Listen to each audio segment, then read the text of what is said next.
Hello, everyone. Welcome to our event this afternoon. Thank you for joining us for what I think is a very timely conversation.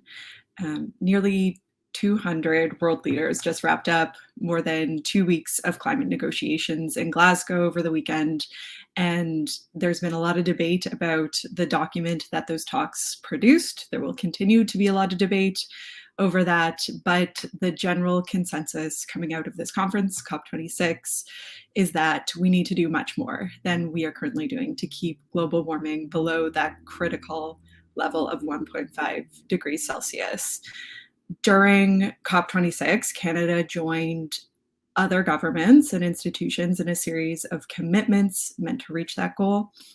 It pledged to substantially cut methane emissions and to cap overall emissions in the oil and gas sector. And it committed to end deforestation and boost carbon sequestration by planting more trees and through new technologies designed to capture CO2 from the atmosphere. Realizing these goals will require buy-in from everyone, and governments, consumers, private organizations are looking to the tech sector for solutions to help them drastically cut carbon and limit global warming. I've got a very exciting panel of experts here with me today to speak about that. Our goal for this conversation is to give listeners a better understanding of how technology can help companies and governments and individuals achieve net zero. It's a big topic. There's a lot to touch on. I want to get to a lot of questions from the audience too, because this conversation is for you. So please throw your questions into the chat section below on your screens, and we will get to as many as we possibly can. Before I go to our panelists, we have a quick word from our sponsor. Michelle Lancaster is here from Microsoft Canada. Michelle is the Global Director of Sustainability at Microsoft, and she'll kick us off with some opening remarks. Over to you, Michelle. Thanks, Catherine, and thanks for having me on. I am really looking forward to the discussion today, too. As Catherine said, I am the lead of our work at Microsoft to look across the whole of our business, not just our operations, but to really bring sustainability into everything that we do. I just wanted to touch on a couple of the themes that Catherine raised briefly as sort of a scene setter as we get started. I think coming out of COP26 and even well in advance of COP26, the world has really been focused on defining a pathway towards net zero, whether that's a 1.5 future or a net zero future. The terminology is a little bit different, but the end is the same. We need to take significant, substantial, and immediate actions to change every sector of our economy, essentially, to put us on a path to 1.5. And I want to talk about three themes that I think will kind of come out in the conversation today.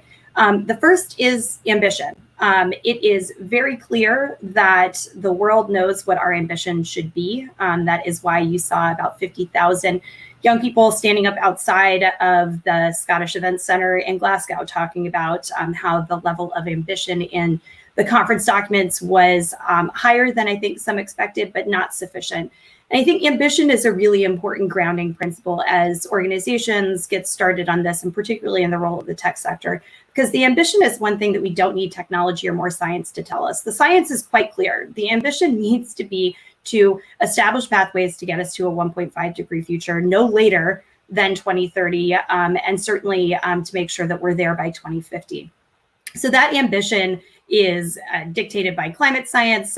We can't really argue with the laws of physics as much as we would like to sometimes in technology, but it is really a moment where the arc of any individual or organization's ambition needs to be about the same. It needs to be aimed at that highest level of transformation. So if we can agree that that is the level of ambition that we need to be operating at, and we see that nearly 2,000 companies have pledged to be net zero, and we've seen all of the new nationally determined contributions come in, it leaves us with the second issue, which is that we have statements of ambition, but we're lacking action and follow through. That is a place where we think technology can actually play a really important role. Microsoft has been on this journey ourselves. We were carbon neutral up from 2013 until 2020. where we set a new target to become carbon negative, because that was the ambition that science told us that we needed to adopt. We needed to remove more than we were using and really seriously reduce the amount of carbon emissions we had as a company. That action really needs to be derived from that level of ambition, but it needs to be action across the whole of the business. I think many organizations look at setting a net zero target and immediately look at offsets or removals or some small efficiency gains. What we've seen in the past 2 years at Microsoft and in our conversations with our thousands of customers around the globe is that there are substantial actions that every organization can take today, leveraging even basic technology like carbon accounting on the back of Power BI spreadsheets and Excel, all the way to much more sophisticated actions across the board. But it really has to be tied to a clear pathway, a clear roadmap, and one that spans across the organization. It's not going to be sufficient to have just a well-functioning sustainability organization. Sustainability needs to be embedded in every part of the company, because if an economy can't transform without all sectors of the economy transforming, neither can a business. For Microsoft to get to net zero, it's not going to be sufficient for us to make some cuts in some certain portions of our business. We need every part of our business to be transforming along with us. And that means both taking actions to reduce their emissions, but also taking actions to start to usher in those new pathways to net zero, which is why we have our product and customer teams so deeply engaged. The last thing we should talk about in a conversation about innovation, technology, is innovation. And that is really an important element of what we need to do to get to net zero. Reduction alone is not going to be enough to get us there. We're really looking at a systematic transformation of businesses, of how our economies work, how we work and collaborate with one another. That can sound really daunting and like it's going to take a lot longer than 2030. But what we've seen across the board is technology is providing solutions and progress that we previously thought would take 10 years. We're seeing results in 2. Now, that's not a panacea. Technology didn't create our problem, although it was an instrument that led us to this. People created this problem. Our incessant use of resources and our inability to really look forward has led us to a fairly myopic state where we have less ambition and less action that we need to be. Technology can play a really important role in catalyzing inspiration and optimism, and then really also in delivering on some of those actions and ambitions. At Microsoft, we've seen that the introduction of things like our planetary computer can help us really see around corners on natural resources, be able to start understanding prediction of risk and flooding and droughts, all the way to making better business decisions. We're also seeing things that we thought would take years to manifest in engineered carbon removal, or even really sophisticated techniques around understanding the best portions of forest to preserve, carbon sequestration capabilities, really understanding the world around us to make sure that we're taking the most effective actions as organizations as we interact with that world, and then also across our business making decisions. And so we think technology has a really important role in that, but it's going to take all of us working together to get to that next step. And so as we came out of COP, I think we, like many other organizations that attended, were energized by the amount of activity that was happening. And I think really energized by the amount of work that the private sector has started to do. The first COP I went to was 5 years ago. Private sector participation was relatively low. We're looking at a new age where the private sector is really moving much more quickly than the public sector. And we have the ability, I think, as organizations, as individuals and employees, to really take advantage of this fast start that we have in the private sector to really invest, harness, and deploy new technologies across the board to bring them forward and to continue to paint the way for our public sector friends to follow us along into the future. Certainly, we're going to need participation and collaboration among groups that have never really talked before. We're going to need a healthy dose of AI to understand both what we're doing now and how those actions will have impact in the future. But I think the short story is rather short. We have a lot of work to do, not a lot of time. We have always turned to technology to help us solve really large, global, complex problems when we don't have a lot of time. And that is what we're going to need to do here as well. I'm really excited to be joined by the panelists today that can walk through some tangible examples of how that's happening today, and delighted to stick around for the questions. But I think we've got quite a bit to do. Conversations and dialogue are a really important part of that, and I hope that these conversations and dialogue will help us find new ways of working together, new ways to innovate, and new ways to get those innovations out into the market faster, because we sure need it. Michelle, thank you so much. I love that framing for this conversation, this idea of ambition, action, and innovation. And we'll get to unpack those ideas here with our panelists in a minute. First, I'll just quickly introduce them. We have Laura Zizzo. Laura is the co-founder and CEO of Manifest Climate, helping large private and public sector clients identify and manage climate risk. We also have Forogh Askari, the AI industry lead at Canvas AI, where she helps industrial clients use data to operate more efficiently, and that includes finding ways to cut emissions. And last, we have Tom Rand, who is, among other things, the co-founder and managing partner at ArcTern Ventures, a venture capital fund that invests in clean tech. Thank you all for joining me today. This is very exciting. So I kind of struggled to decide how to begin this conversation because it is just so big and overwhelming at first. And then I figured, well, why don't we just start there with kind of tackling this challenge of how to begin. Laura, I want to go to you for this first question. You've been entrenched in climate disclosure and planning, the opportunities, the expectations, the obligations around this for years now, first in your legal practice and now as an entrepreneur in the space. So I want to talk about, some of the biggest barriers, which what I understand is, just getting good, meaningful information to begin your sustainability plans. So talk to us a bit about that and kind of where companies can find this information to just begin.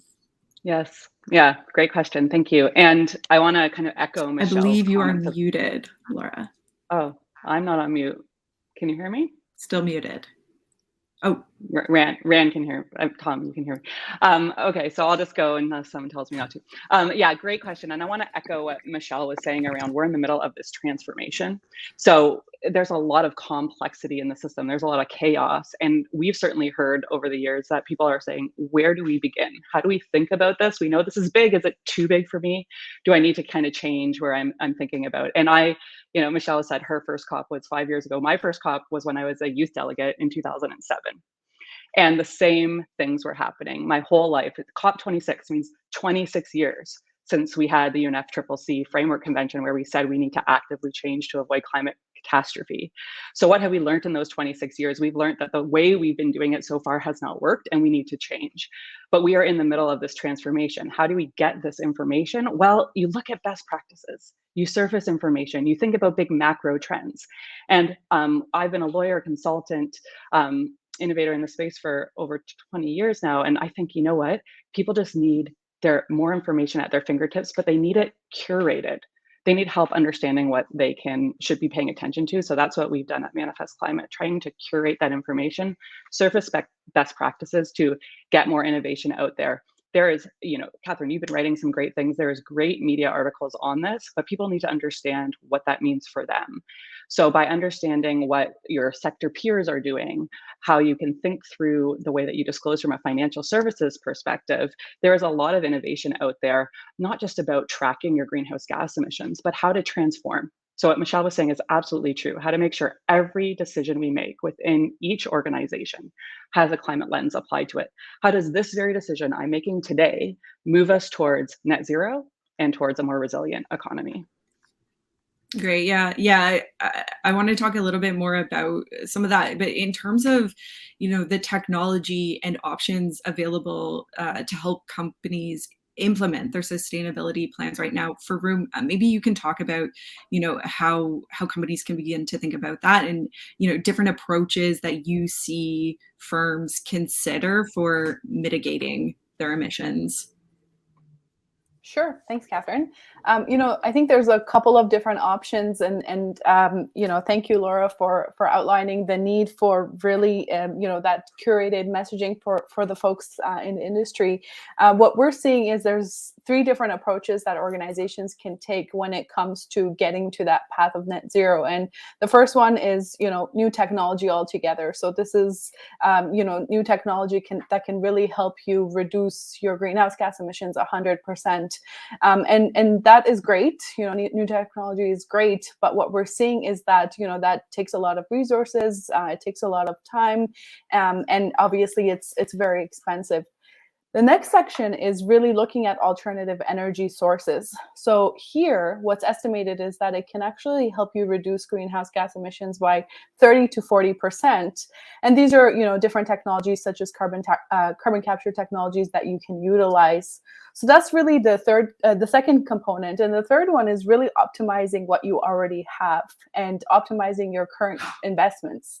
And here, what we're seeing is that organizations can reduce their greenhouse gas emissions by 15 to 20% just by utilizing what they already have and using the data, using the information that they have in a more proactive manner and making better decisions around running their facilities, whether that's optimizing their processes, reducing the yield, improving the yield, and reducing the waste associated with some of their processes. Those are some of the ways that they can really use technology and AI to reduce those greenhouse gas emissions. Okay. Yeah, Tom, I'm sure you have good insight into technologies out there available for companies to help reduce their emissions. But before that, I want to go to you just to kind of get the state of play in the clean tech sector right now. We've got 2 climate tech companies here, venture-backed climate tech companies, Manifest and Canvas. And I'm hoping you can talk a bit about, just from your point of view as an investor in the space and a board member of several clean tech companies, what are you seeing in terms of demand for these technologies and the capital that's available to get them into the market right now? Yeah, it's a good question. It's a very different world than it was even 2 years ago. 2 years ago, there were maybe 6 funds that I could identify in North America that were serious about investing in clean tech. There's probably 80 now. And there's capital flowing into the sector like we've never seen before. We have folks like Coatue and Tiger, giant hedge funds that may or may not be doing it for altruistic reasons, right? They're throwing money into the clean tech sector. And I think that does a couple of things. One, it makes more capital available for sure. But the other thing it does is when non-climate nerds, so to speak, are beginning to place massive bets on various horses in the low carbon transition, that transition becomes inevitable. I think what's happened is the private sector has figured out, so some leading actors in the private sector understand the depth of this problem and have always been trying to deploy capital. But now we've got a sense that this transition is inevitable. Now, it may not happen fast enough to reduce climate risk, but it's inevitable. And once that happens, you get these non-climate actors, typical Wall Street warrior types, throwing money to get a horse in the race. And that makes it really inevitable because that kind of capital really starts to push the whole system forward, and it becomes a self-fulfilling prophecy. Now, the reason I think that's interesting, there's been bubbles before. I don't think this is a bubble because on the demand side, that's the supply of capital side. On the demand side, I do think legitimately corporate leaders across the board, some more than others, but the vast majority are pretty serious about trying to find solutions to their greenhouse gas problems, at least nipping away at it. A few years ago, if you had a low carbon solution for a process compared to a high carbon, entrenched solution, you had to be better, faster, cheaper. Like you had to really knock it out of the park to even be considered, because you're disrupting the daily life of that executive or that business person. You're adding risk to what is an ongoing machine. And today, they are willing to take that risk. All else being equal, if you bring a technology solution that's low carbon, if you're just economically at par with the incumbent, you'll get uptake. And so the demand side is now becoming really robust, which I think puts legs to this investment cycle that has really begun to scale up. Great. Yeah. Just kind of related to that, and I just want to jump off something that Michelle had said in her opening remarks about, the private sector being well ahead of the public sector on this now. It's probably something I see heads nodding we can agree on. And I've got a question from someone in the audience here saying, why should we put our trust in different actors in the private sector when many of the problems that we've got now related to global warming came from the private sector to begin with. So I don't know who wants to take a stab at that. Tom, you want to go? Can I take a stab at that? Yeah, I mean, it's easy to throw darts at bad actors in the private sector, and there are many, Exxon, and there are lots of bad actors. For every bad actor, there's a good actor. And I don't think it's that simple. I mean, look, most of the oil and gas companies around the world are nationalized, right? So something like 70%. China is a highly nationally controlled economy, and their emissions are skyrocketing. So this isn't about public sector good, private sector bad. This is about a massively complex problem that has good and bad actors all over the place, public and private.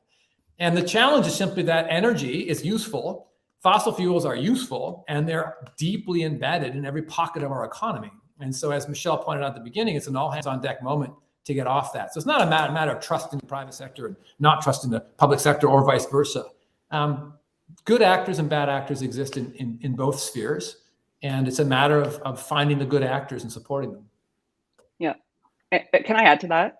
For sure. Yeah, please. Yeah, I totally agree with that. And I started my legal career at a big Bay Street law firm, and I was kind of like worried, did I feel like I'm selling out? Like I'm going to work for all of the, and they just want to do the right thing, like honestly but they also want to make money. Mm-hmm. And so I think like we now have aligned incentives, and that's what I'm super excited about with what Tom was saying. We have aligned incentives, and now if you don't actually think about how to do the right thing, you will lose the privileges of your access to capital. You will lose the ability to sell your product. Like we are now understanding how to align those incentives, and I think of course we're going to need government, but we can't go fast enough just for waiting for that. So if you're waiting for government policy before you make a business choice, you're going to be left behind. We are in the middle of this transformation, and we talk about it like the digital transformation, but before HTML, we're getting those common languages, common tools, and we're better aligning incentives. And I'm super excited about the innovation we're going to see when we get more information into the hands of decision makers. I think we're going to see a more rapid transformation from non-state actors than we could ever see from waiting until policy is in place.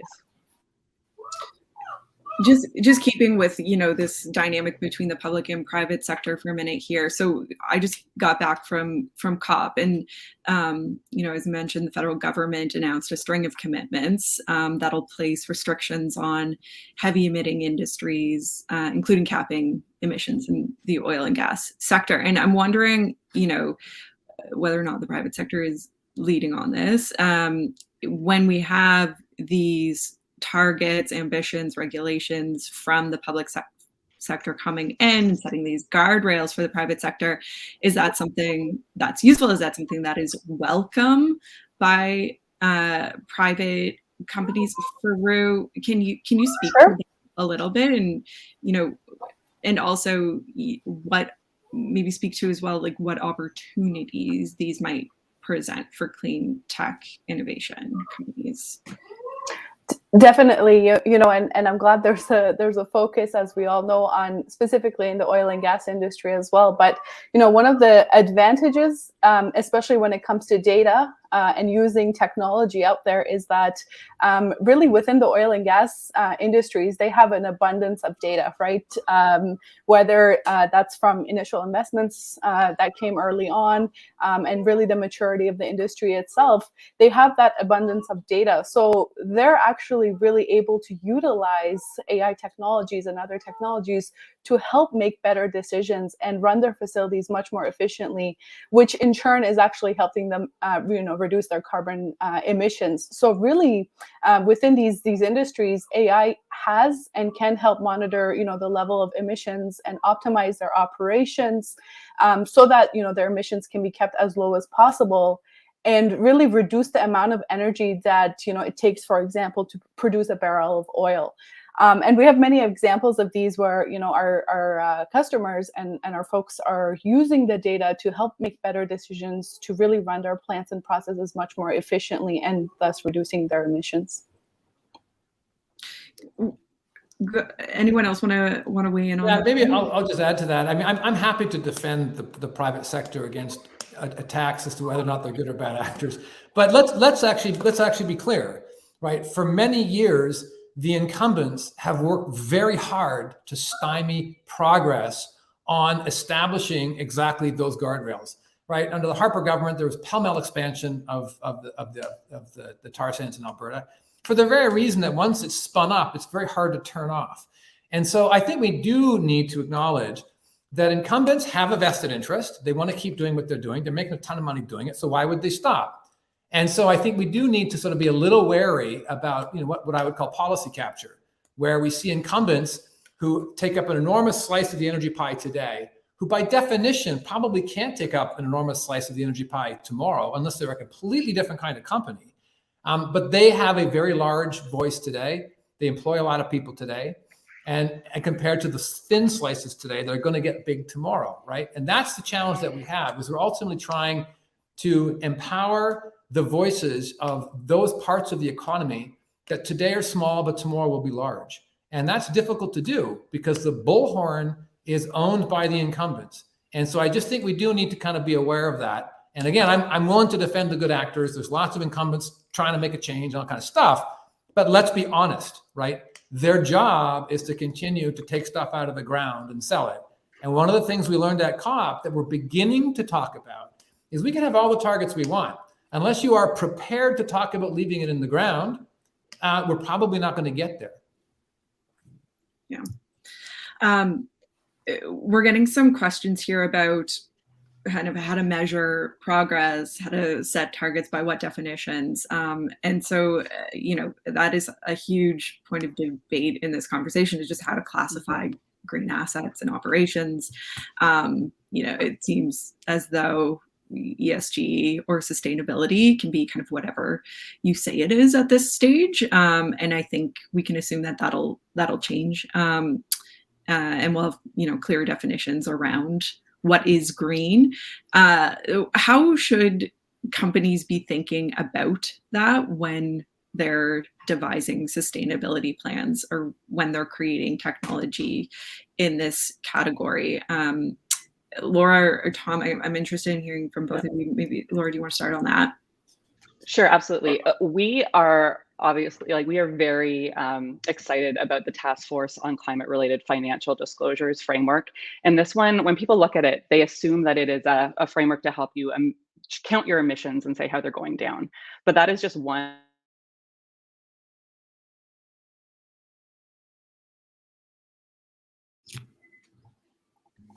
So we're asking, am I okay? Yeah, we're asking for that.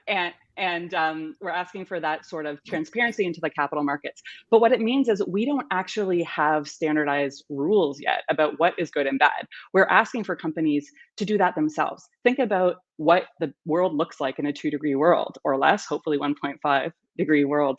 And what does your business look like? How do you change? And once we get that into the market, we will have better ways to standardize. I think we are doing a disservice by being too myopic about what is good. And I think that it's an easy trap to get into that says that's not good. But right now, so much money is going to energy companies to help them transform. We don't have a way of counting that. What we do is say, well, is it sustainable or is it just helping them get more out of the ground? We have to do much better at having rigor around comparability of information towards the transformation. And we currently do not have those standards. So really excited that coming out of COP, we saw the ISSB being developed. We're going to have one of the main offices here in Montreal. So it'll be exciting to see how those standards develop. But we are at the beginning of this. We don't have the common language yet, and we need to be asking smart people to help us develop that, smart people within every organization. Do you think this is another instance of, private sector leading on this and regulators eventually coming in, setting these specific rules based on best practices they've seen in the private sector? One example I'll give is we surface best practices on our software. We use AI to do that. And we show, one of the ones that we show a lot is Suncor's executive compensation, right? Or Shell. Shell does executive compensation linking to climate targets. This is an example of an oil and gas company. We're not saying that they're managing climate risk well. We're saying everyone can learn from how they're picking a climate target and having executive comp be linked to that. Those are the types of things that we think will add innovation outside of the energy sector as well to help get that innovation going. So the only thing I'd add to that is there is a fairly robust framework that's been developed in Europe that defines what's green. So in Europe, you can't call yourself a green bond or a green fund or a sustainability investor.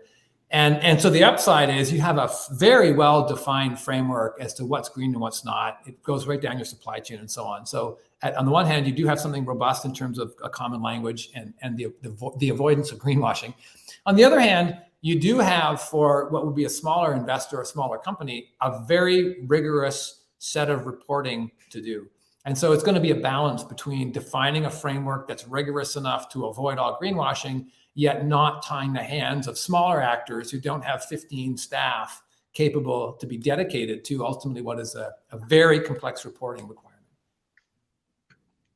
Yeah, just picking up on that a bit, we've seen, reports that more and more companies are disclosing ESG and climate risk, but a lot of the disclosure reports are incomplete and they lack information to help investors make good decisions on sustainability plays. So, Laura, do you have any advice for companies in terms of, we're talking about these plans need to be robust, just how robust they should be? And, I'm sure there's like a balance between just reporting, disclosing something, and disclosing, in a way that is extremely, meaningful to investors and consumers. And you speak to Why that. are we asking for disclosure? Why are we asking for disclosure? We're asking for disclosure to make decisions more informed. So I'm less concerned about the quality of your exact greenhouse gas emissions calculation. I'm more concerned about your trajectory to net zero. Right. And so I think the ambition has to be there, of course, and we always want to encourage ambition. But what I think investors are starting to look for, which is quite encouraging, is what are you doing right now that gives me comfort that you actually mean that? So we need to see some really more robust reporting on exactly how you're currently thinking about an internal price on carbon if you're not already mandated by one to think about it. How are you currently making those decisions? That's going to unlock investors being able to see the quality of that information. I think for too long, we've been putting too much on these longer term plans. We have to do immediate action and make sure that that is credible, because we don't have time to wait. 26 years since COP started, it's only 26 years till 2050, and our world will be transformed. Right. A lot of talk around net zero as this is being kind of the ultimate goal, or one of them, to keep global warming below that 1.5 degrees. We've got a question here from the audience around carbon offsets, kind of in that pursuit of achieving net zero. Tom, what are your thoughts on carbon offsets as a tool for achieving this goal? Are they effective? What are the challenges with using them? Talk to us a bit about that. Yeah, I don't think you're going to get to net zero without offsets. I mean, mathematically they work, but there are obviously the devil's in the details. One of the problems with offsets, first of all, is the amount of them. There just simply isn't enough current methodology of sequestering carbon to cope with the amount of net zero claims. Even just the big oil companies who are claiming net offsets for their Scope 3 emissions swamps the amount of offsets that are theoretically available today. Now, that number of offsets could be increased. There are very promising areas like regenerative agriculture, carbon uptake in soil, which I think has an enormous capacity to change the math on that. The challenge there, though, is not just the technology deployment to enable farming practices to change to sequester carbon in soil. It is proving the counterfactual, i.e., how do you know that carbon is going to be there for decades and decades and decades? A. B, how do you prove it? C, how do you reward someone for something that needs to be an ongoing obligation to keep carbon in soil? So in theory, I think they're good. They're fine mathematically. I think in theory, there can be offsets, nature-based solutions in particular, that can begin to scale up to meet the challenge, but it's very difficult to define a framework regulatory and financial reward in order to unlock those offsets. So I think it's a thorny issue. I think the ag-based stuff in particular, I'm super intrigued by, but very smart people, some of whom are on this call, can begin to figure that out, because it's a little bit beyond me. Are you concerned that there's an over-reliance on carbon offsets? Oh, yes. Oh, 100%. 100%. Everyone's pointing to offsets in the future and feeling good about it. And some are beginning to write checks and spin up divisions to look at offsets, which I think is an indication of seriousness. Some of our big incumbents in Canada are doing that. But I think, again, the amount of offsets that are high quality, provable, counterfactually robust offsets currently is a tiny, tiny, tiny fraction of what is needed just to meet the existing obligations of those who have said they're going to go to net zero. So a lot to be done in that space, for sure. Okay. Anyone else want to weigh in on the offset market here? I feel like I'm talking a lot, but I feel that this isn't where I started my legal career, as in offsets, and I don't work in them anymore. I actually like. So I think that they're definitely an incremental and marginal part of the solution, but they often seem like a quick fix, a Band-Aid. They're going to need to be part of a solution, but only for so long, because they don't really exist in a net zero future. That's the definition of net zero. Actually, sorry, go ahead. Yeah, I think you're absolutely right. Depend. Yeah, right. So, and we need removals. Yes. So we need removals. So not all offsets are removals. So there's Yeah, no, I think that's good. To nuance that a bit, offsets have typically been, I as an oil and gas company with emissions, I'm going to invest in a solar and wind project somewhere else that offsets someone else's emissions. That's one kind of offset. The offset I'm talking about, I think that has no legs, and you're right to get out of that industry, Laura, because it doesn't go anywhere. What I'm talking about in terms of offsets are nature-based solutions, the ability of changing farming practices, for example, so that the soil under management of the agro-industrial businesses in the United States can suck carbon out of the air. There's high-tech versions of that, which is, carbon engineering, David Keith and his friends who literally build machines that suck carbon out of the air. Very expensive, enormous amounts of energy. I don't know if that's anything other than a very expensive insurance policy, but there are other methods that are more Tai Chi than karate, that use processes that exist in nature, and you tweak nature to be your friend on the carbon absorption side, rather than it getting tweaked to be a carbon emitter. And I think that's where things get really interesting, but really, really complicated too. And that's where we need policy. So getting back to where I think we need policy, I think government can create a market for that the private sector can't price. But so we need this, the removals really need a back by big government. And I think, so as far as does business need to worry about that, like marginally, what you need to worry about is every decision being on the path to net zero. And we're going to call you out as the global, economic system if we don't see that.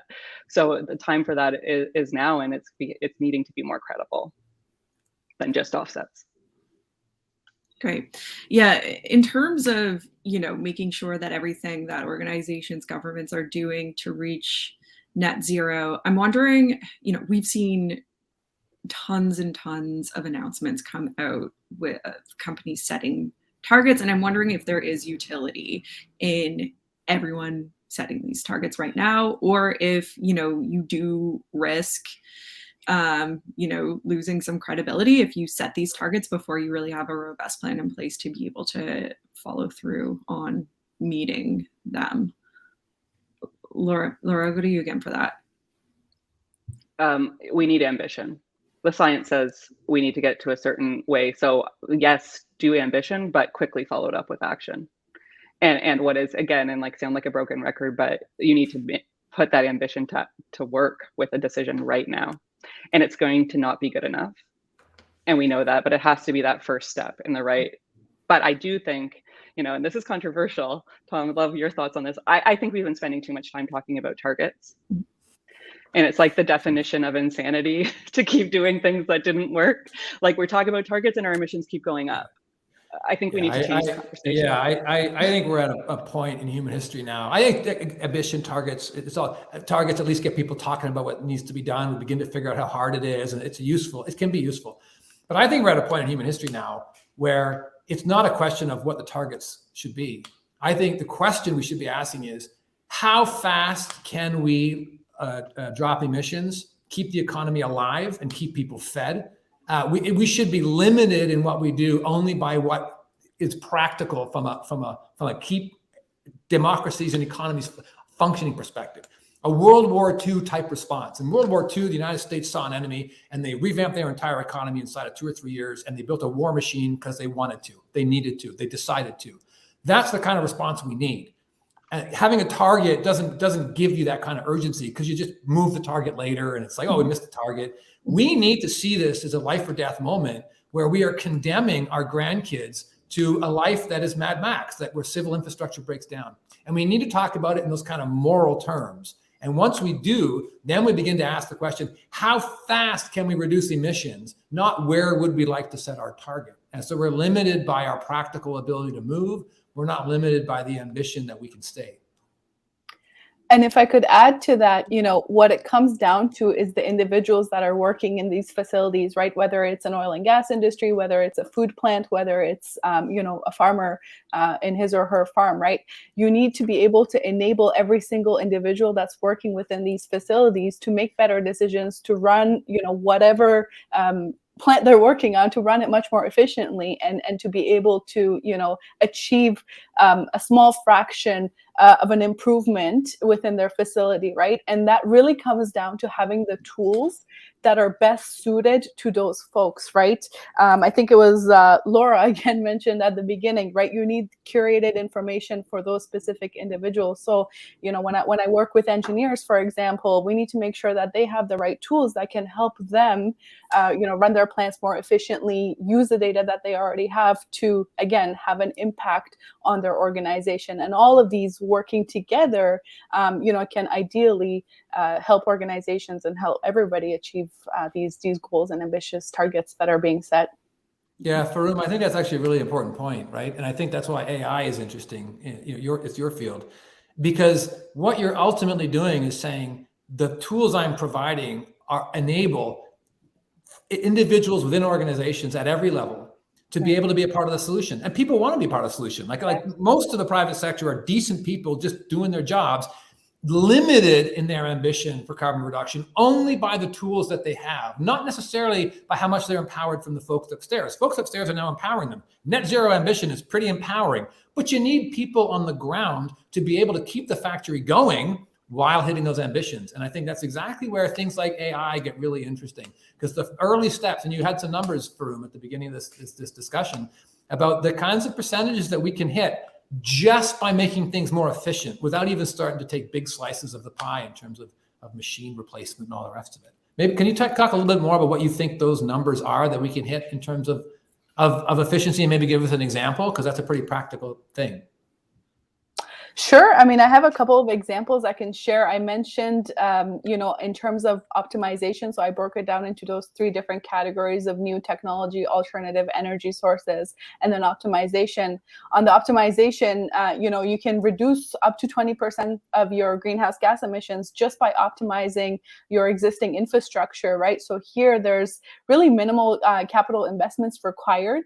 And this, what it allows you to do is really buy more time and extract value from the existing investments that you have within your facilities. And you can build some margin to really help you transition to those other sections of, whether it's alternative energy sources or new technologies. I mentioned at a high level some examples around process efficiencies, energy consumption, maximizing your yield and the quality, and thus reducing the waste in your processes. I can share some examples where, we have customers that are optimizing, for example, some of their cogeneration assets within their facilities. That is not just increasing their fuel efficiency, but also helping them significantly reduce their greenhouse gas emissions. Within another sector, we have examples where customers are really optimizing the uptime of their equipment and utilizing their equipment much better. That's really helping them run their equipment much more efficiently as well.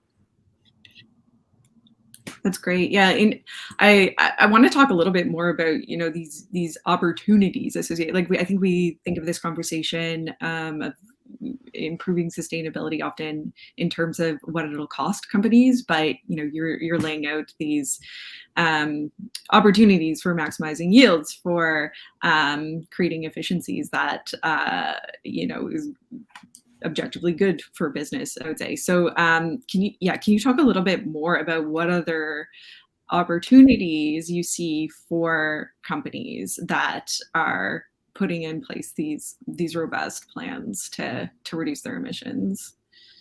For a good again. Sure. Thanks. Yeah, I mean, they all go hand in hand, right? Obviously, organizations are there to make money, right? That's a known fact. So if you can run your plants more efficiently, so that you can enhance your investments and also make a little bit more money, then you can utilize that investment towards other cleaner technologies. At the same time, I do want to come back to the people as well, right? So when it comes to hiring talent within organizations, everybody, regardless of which generation you come from, is looking at joining organizations that are much more sustainable and are, not just saying we're going to reach XYZ goals by 2050, but they're actually doing something about it. Having technology available to these folks and having, mandates within, say, for example, the engineering department that is readily available to these folks entering the market is really helping these organizations. So you're not just, obviously making more money and improving your processes and making it much more efficient, but you're also leading a sustainable organization that's attracting much better talent as well. Mm-hmm. If I can add to that, we are in the middle of this transformation. We keep saying that, right? Akin to the digital transformation. And when I'm on a webinar like this, I always say, can you imagine doing this in 1992? Right? Like we wouldn't be having this conversation right now online with all these people. This is what is happening right now. We can't even imagine what the world is going to look like in 2050 if we tackle this challenge, which we must. We must, for the survival of everything that kind of we value. So the amount of opportunity there is great. And the people that are saying, let's not go too fast, those are like the people saying we still need our paper, Like, why would we give up paper? So and to add to that, though, I mean, you couldn't stop the digitization of communication if you tried. You couldn't stop the mechanization of agriculture if you tried. And so when there's hesitancy, especially in this country, right? In Canada, a lot of the oxygen is sucked up by one of our provinces, and the total employment in that industry is 1%. But they have an enormous bullhorn, and our economic strategic imperative is always about how do we maintain the flow of melted tar flowing somewhere to burn, right? That's kind of the incumbent sucking up the oxygen.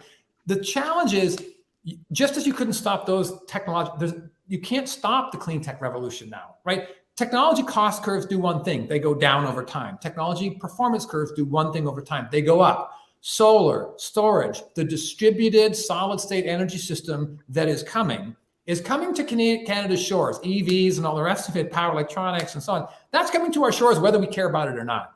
So the notion that we have to, as some sort of economic strategy, think of how we continue with the status quo as long as we can because there's money there, is exactly the wrong way to think about it. No incumbent, no policymaker can stop this clean tech wave coming to our shores or any other country's shores. The question is, how fast it's going to come and what is our role going to be? So I said earlier, there's these small slices of the economic pie today that are going to be a big slice of that pie tomorrow. That's next generation solar, it's battery chemistry, it's EV management, and so on. So those are the kinds of slices of the pie that we as a country need to think about supporting and getting behind when we talk about economic strategy. And finding Canadian champions that are in those spaces and supporting those Canadian champions going global does two things. One, it increases our portion of that global market, which is the biggest global market of the 21st century. We'll make a lot more money exporting energy storage solutions than we ever will exporting melted tar.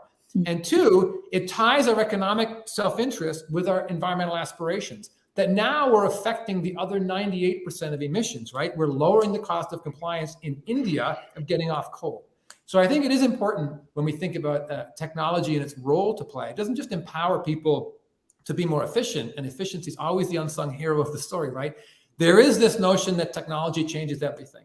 And it is going to change everything. And in Canada, we are not keeping our eye on that ball because we spend too much time, sorry to harp on this, but we spend too much time talking about how we made money yesterday and how we might keep that going for a little longer. It's not helpful. Yeah. When we're talking about, I think, Tom, you brought up this idea of like the moral obligation for companies to solve this problem as well. How do you get the private sector to collaborate in this space and not, kind of hold their innovations or discoveries to themselves and, team up, without sounding too cheesy, but to try to solve this existential crisis? The amount of industry collaboration we see in this space is unlike anything else I've seen. Like, we work with a lot of the big financial institutions in Canada, and they're working together. To Tom's point about needing a taxonomy that kind of can work with the EU taxonomy, they're working together on that. And we often talk about, like, when does it become competitive? And the conversations I'm having with very senior people at some of the banks are saying, like, it doesn't matter.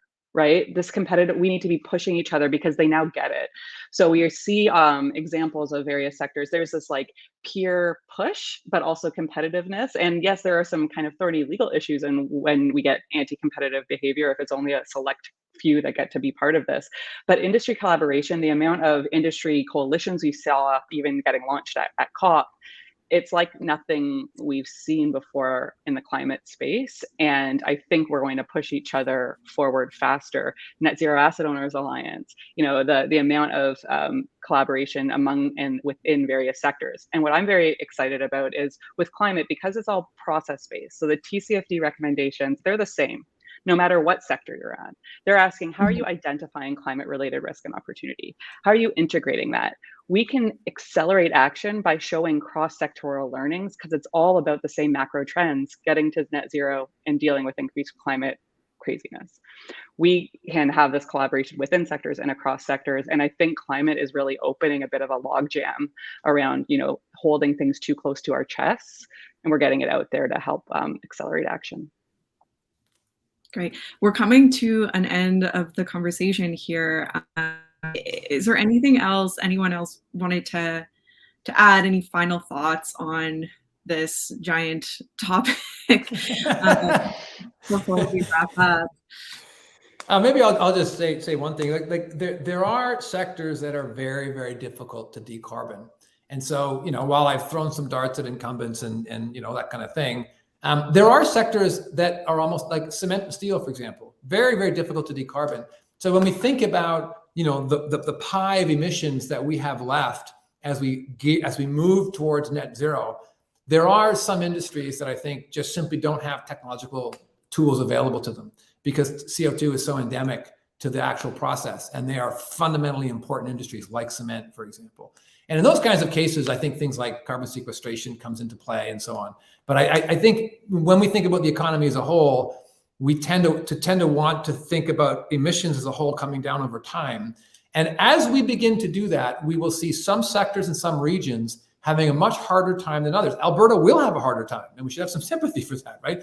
But only so much, because at the end of the day, we're trying to think about how we share the burden of reducing our emissions once we get past the easy stuff. There's a whole bunch of stuff we can do and be more profitable, and it's all forward thinking, it's all in our best interest. But as we begin to pick those easy bits of fruit, it will get hard. And I think then the discussion, the squabble about which emissions are more important and which emissions get a bit of a free pass is an important one to think about because it's coming. And so that's just something to keep in mind. Great.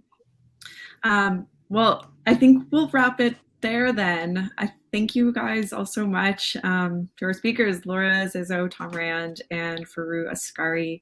And thank you, Microsoft Canada, for sponsoring the event, and Michelle Lancaster for giving your remarks. And thank you to the audience for joining us. To those who subscribe, thank you so much. We appreciate it. We couldn't do what we do without you. And if you're not yet a subscriber, please consider doing so. We really appreciate the support, and these events are just one kind of added bonus to your subscription. So please subscribe. And again, thank you to the business team, Ariel, Amanda, and John, for making this event and all the events we do possible. Really appreciate everyone's participation. And yes, please tune in to other events like this that we do regularly, and keep an eye out for our coverage on sustainable finance, sustainable tech, and everything else we cover at The Logic. Have a great day, everyone.